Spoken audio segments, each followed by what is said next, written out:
Hi, I'm looking for a Mr. Five. A Mr. Five? Oh yeah, he's teaching a class on consistency and futility. No,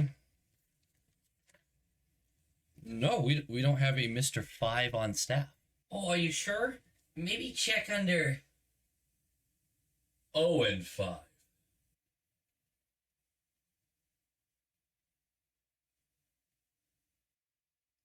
Get the fuck out of here. Yeah, okay. Low quality fans of a high quality Bruins team. That's right, it is a high quality Bruins team, even though that is not a dub. Welcome back. Oh my god, it's been almost a week. I am rusty. Let's get back into the swing of things. Rask is back for a little while. Tenorti's back. Bjork is back in the lineup, not returning from an injury, but he's back. And the fans are back. And boy, did that just feel great for most of this game. Real quickly, just gonna say this. 100 subscribers? What? You guys are crazy. No, actually certifiably crazy. Go get fucking checked in at a mental institution. But also thanks. That's really cool. Follow me on Twitter too, because I want to start talking to people more during the games, and I don't know how Twitter works, so we're just working our way through it. But more importantly, I want to say, before we really get into this, that this is the best game we've played in over a month, and I mean that. We were engaged, we played hard, things didn't go away, there's a couple negatives to the game, like giving up a 2-goal lead, but this is the best game we've played in a long time, and I think a lot of people will agree with me on that one. Unfortunately, no matter how good the game was going to be, we all knew one thing was going to stay true. We start late. First 10 minutes, pretty much all Islanders. We got a little moments, but pretty much all Islanders. Gross. Within those 10 minutes, though, we do get a good chuckle as Barzal, I hope he's okay, I'm sure he is, gets a taste of Eberle's wood. Gets smacked right in the jaw and starts bleeding like something that bleeds more than the average thing. We get called for the high-sticking double minor. Of course, that gets waved off because those are now reviewable, because so often a high stick goes up, it hits someone in the face. You gotta call that, right? Right? You gotta call that? Someone tab this moment in the video, because you gotta call that. But why does this take so long? It was like 6-minute review, and I'm sitting there going, Eberle hit him. You can see it. This was in a goal review. Just reverse the call and move on with the game. Now, I said we started late, but the next 10 minutes of that period, all us, baby. About 12 minutes into the period, after 2 minutes of full forecheck, they can't get through the neutral zone against us. We force a turnover in the neutral zone. Bjork gets the puck and feeds it to McAvoy on the right wall. McAvoy brings it all the way down and just chucks it towards the net. Now, this takes a nice little bounce to the left side. Carson Kuhlman, a guy I have been harsh on. Kuhlman gathers the puck on the left wall, protects it, and just absolutely pinpoints the top corner, right side, over the glove. The reason this wasn't saved is because Coyle is in the dirty areas, right in front of Varlamov. That is how you score goals. Great shot! First goal in 397 days for Carson Kuhlman. Coyle deserves a lot of credit. 1-0 us, and we're pulling ahead 40-36. Again, perfection line versus rest of the team. Rest of the team's at 40. Uh-oh.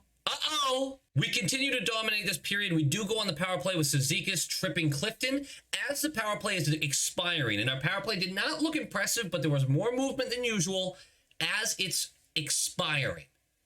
There is a player who has not scored in over 700 days. 732 to be exact. We call him Stevie Snipes. That's right. Comfer wants to get in the mix. Nice to see him get some time on the power play unit, too. Second unit, of course, but very nice. Krejci has a great keep after he almost loses the puck up by the blue line. He's able to poke it away to McAvoy. That's important, because McAvoy will feed Comfer on the left side, and he just smacks that thing.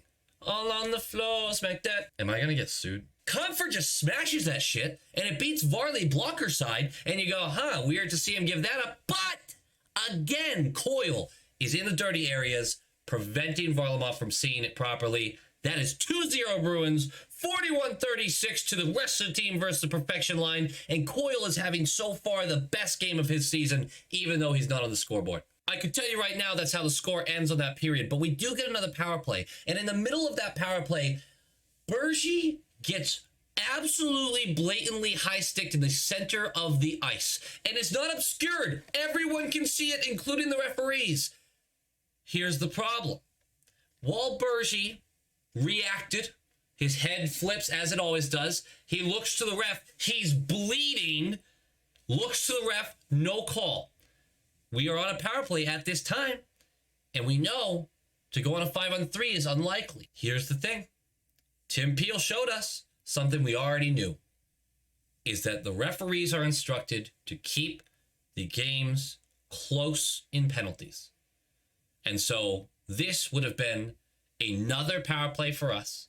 It would have extended a 5-on-4 into a 5-on-3 plus a little extra time. I'm not going to do a big thing on this. Tim Peel got caught doing something every referee team does. And Tim Peel is already disliked by the league, so the league was able to use him as a scapegoat. There will be no changes. That's rigging games, by the way. That's literally what that is.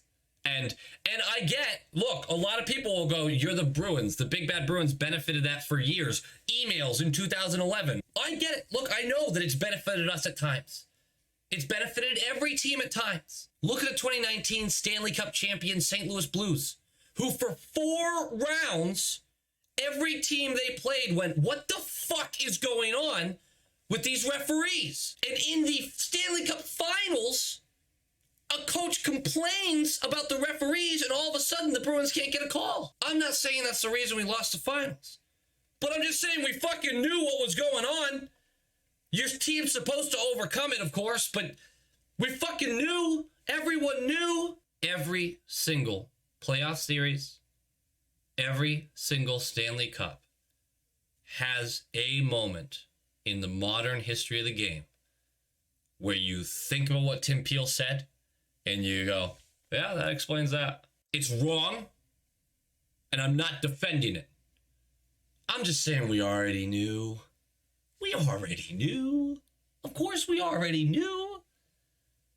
But it's wrong. And I hope someday they fix it. They won't, but a man can hope. 4 minutes into the second period, Bergie gets high-sticked in the face again. This time they give the 4 minutes. We do nothing with it. And not only that, but as Mayfield is exiting the box, it turns into a 3-on-2. And Komarov, Mayfield, and Peugeot come down the ice. It goes Komarov, Mayfield. They give it to Peugeot, who's the trailing guy, and he beats Halak high blocker. Really no chance for him. Oh, that's right. Halak is in for the second period. I forgot to mention that because Tuukka tweaked his back again.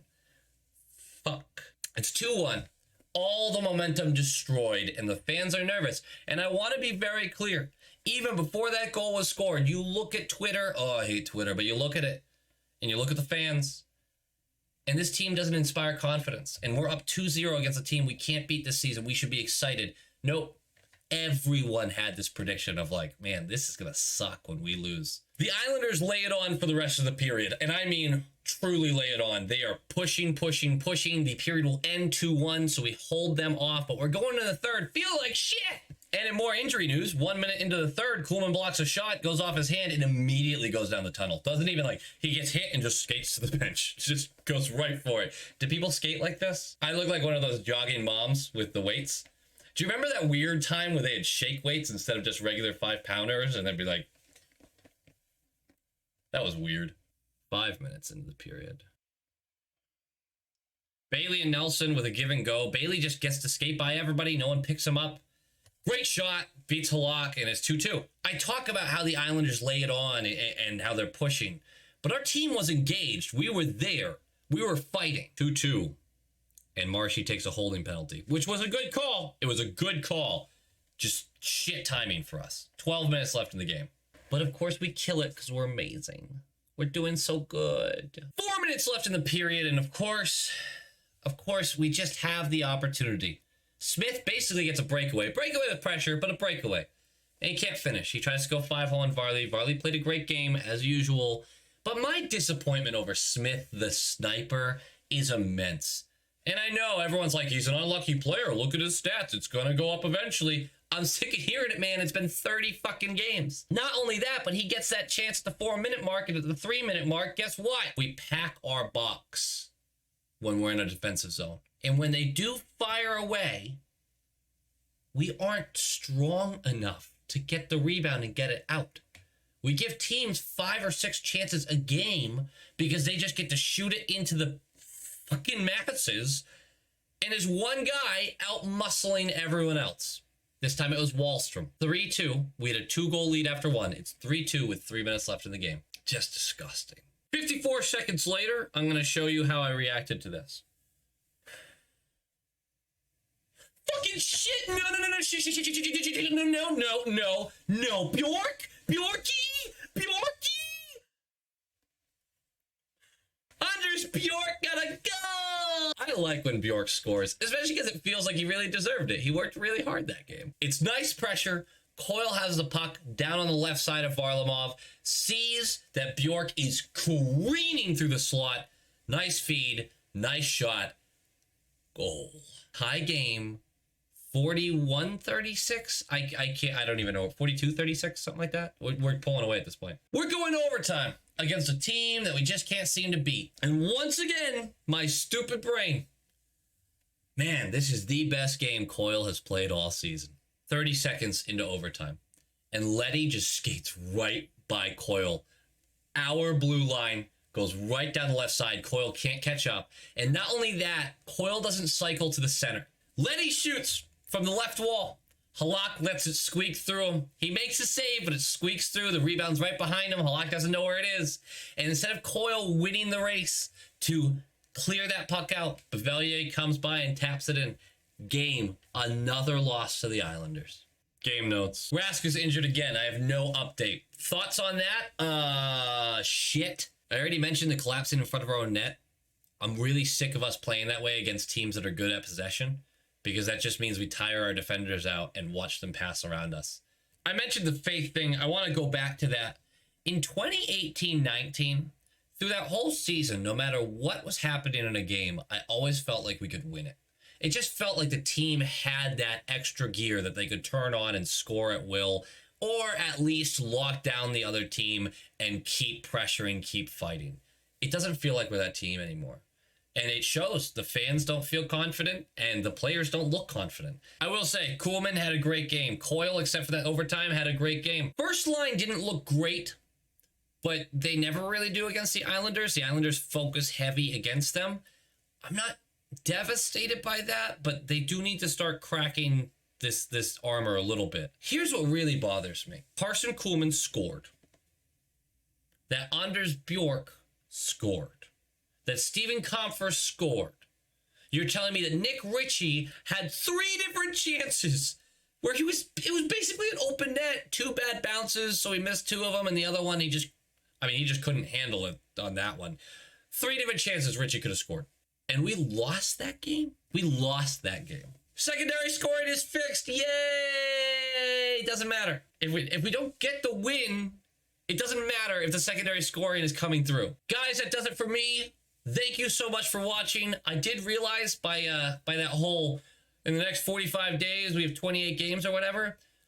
I don't have a break. I am either watching a game or recording a video every night after work. Or both. Because back-to-backs, I gotta release the video that night. So this is gonna be a grind for the next month and a half. I hope you're excited. I'm excited. Let's fucking do this.